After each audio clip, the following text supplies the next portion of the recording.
Bismillahirrahmanirrahim. Assalamualaikum warahmatullahi wabarakatuh. Hai, balik lagi sama aku Nagia, mahasiswi Universitas Pancasakti, Fakultas Ekonomi dan Bisnis, Program Studi Manajemen S1.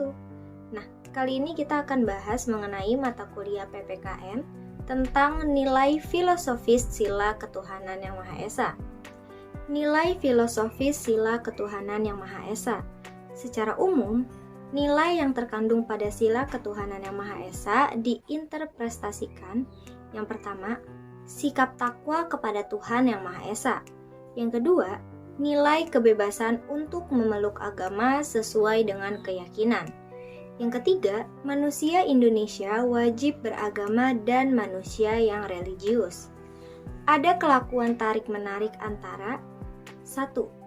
Keinginan untuk lepas dari agama dalam mengatur kehidupan sehari-hari, dan keinginan untuk memadukan agama dalam bidang kehidupan.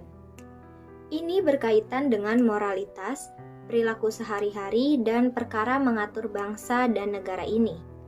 Pengertian paham ketuhanan dalam sila 1. Secara implisit, untuk sampai pada pengertian Tuhan, manusia bisa berpangkal pada pengetahuannya tentang alam dan dirinya sendiri. Segala sesuatu yang ada di dunia ini memiliki sifat yang terbatas atau fana, relatif atau tidak pasti, tidak ada yang tahu, tergantung penafsir. Yang ketiga, tergantung. Yang keempat, diciptakan atau terjadi. Yang kelima, tidak niscaya atau tidak sempurna. Yang keenam, tidak mutlak. Tadi kita sudah membahas secara implisit, sekarang secara eksplisit. Keberadaan Tuhan juga timbul karena pengaruh-pengaruh agama-agama besar di dunia. Agama-agama ini menyebarkan pemahaman dan penghayatan bahwa selain fenomena alami, ada kekuatan adikuasa yang menguasai alam semesta, yaitu Tuhan yang diyakini keesaannya, di mana tiada kekuasaan lain yang dapat menandinginya. Rumusan ketuhanan yang Maha Esa mengandung muatan konsensus yang tinggi. Konsensus ini mengakui keberagaman bangsa dari barat sampai ke timur. Penggunaan ini juga berkonsekuensi serius untuk hidup bersama sebagai bangsa yang majemuk, suku, budaya, agama, strata, ekonomi. Arti religi, religare, religio, yang artinya mengikat, ikatan atau pengikat. Religi adalah ikatan antara manusia dengan Tuhan. Ikatan religius bukan penghalang kebebasan, tapi justru sumber kebahagiaan manusia. Karenanya tidak ada siapapun termasuk negara yang bisa memaksakan keyakinan individu terhadap ikatannya dengan Tuhan. Karenanya negara sekalipun tidak berhak memerintah cara-cara beribadah, bersembayang, dan sebagainya. Dengan kata lain, negara tidak berhak mencampuri kehidupan batiniah seseorang yang merupakan kemerdekaan pribadinya. Seandainya seseorang secara sadar meyakini kehidupan batiniah yang dipilihnya, maka penghayatan tersebut tidak hanya berlandasan tradisi, melainkan pada pencarian pada makna dan hakikat hidupnya yang unik sebagai ciptaan Tuhan. Hubungan antara negara dan religi. Soekarno menemukan fakta bahwa pada dasarnya orang Indonesia adalah bertuhan. Fakta inilah menurutnya menjadi jiwa bangsa Indonesia. Makna dengan perumusan sila pertama, Soekarno mengatakan bahwa negara Indonesia adalah negara yang bertuhan, karena warganya demikian, dan terbukanya bagi semua kalangan yang dibentuk oleh berbagai pluralitas yang ada. Dengan demikian, secara implisit, ia mengatakan fungsi negara bagi religi adalah wadah bagi hidupnya agama-agama dan kepercayaan setiap individu atau kelompok di negara ini. Prof. Dr. Dijakara mencoba menginterpretasikan pemikiran Soekarno dalam ceramahnya berjudul Pancasila dan Religi. Dalam hubungan agama dan negara, ia mengemukan 1. Dalam kaitannya dengan pandangan hidup, ia tidak melihat adanya perlawanan.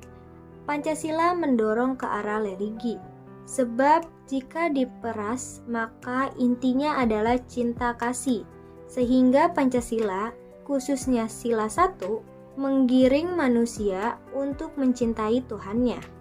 2. Dalam kaitannya dengan gotong royong demi kesejahteraan dan kemakmuran bersama, sila 1 diletakkan sebagai prinsip fundamental. Ketiga, kekhasan tidak bisa dipaksakan. Yang keempat, negara berdasarkan Pancasila ini bukan negara agama. Artinya, walaupun setiap orangnya beragama dan berjamaah, ini tidak langsung berarti negara dijalankan berdasarkan satu norma agama tertentu. Sekaligus juga ia menghindari ekstrem lain, negara Pancasila bukan pula negara profan. Artinya negara yang mengakui eksistensi dan esensi agama dalam setiap warganya dan tidak memilih sikap tidak peduli atau memusuhi realitas. Yang kelima, lebih jauh ia berusaha memakai argumen jalan tengah, toleransi dan dialog. Tolerate, tolerare berarti memikul, menanggung, atau mengizinkan.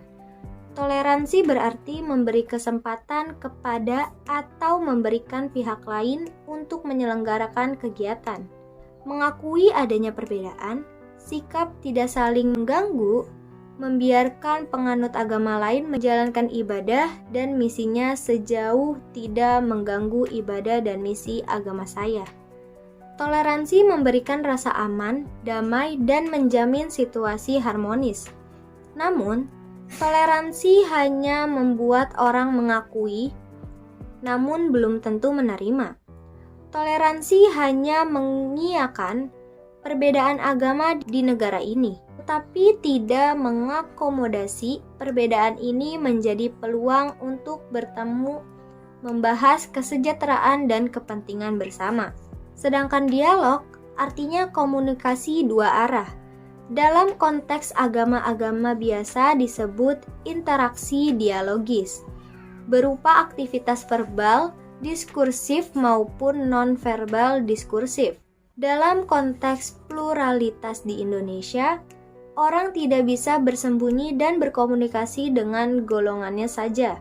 Di dunia kerja, di dunia pendidikan, di dunia pergaulan sosial lain, orang dipaksa bertemu orang lain dengan latar belakang yang kompleks. Di sini pluralitas dapat menjadi saran konflik dan sumber krisis, sekaligus pertemuan ini bisa menjadi saran penyelesaian konflik. Maka tidak cukup jika dikatakan yang penting hidup damai berdampingan, tanpa usaha untuk saling memahami dan mengerti.